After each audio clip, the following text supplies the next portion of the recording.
তো hello guys, আজকে আবার গাড়িটা অনেকদিন পর পেয়েছি। কারণ আজকে ভাই আমাদের বাড়ি এসেছে আর আমরা তিনজনা চলে এলাম গাড়িটা নিয়ে এই ফাঁকা রাস্তায়। তো অনেকদিন পর আজকে চালাচ্ছি, তো কেমন লাগছে বলছি, চলো দেখতে থাকো। সত্যি অনেকদিন পর চালাচ্ছি, তো হ্যান্ডেলটা কেমন ভারী ভারী লাগছে আর আগেকার থেকে গাড়ি কেমন খারাপ হয়ে গেছে। না, আমরা লাইটটা কেটে গেছে, ডিফারেন্স আরপিএম তো একদম কমে গেছে।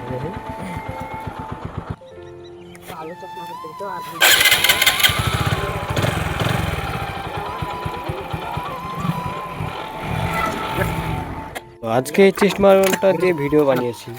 তো এখন এটা রাখার জায়গা নাই, তো ভিডিও বানানো হয়ে গেছে, এখন গাড়ির সিটের তলে এটা রেখে দিচ্ছি।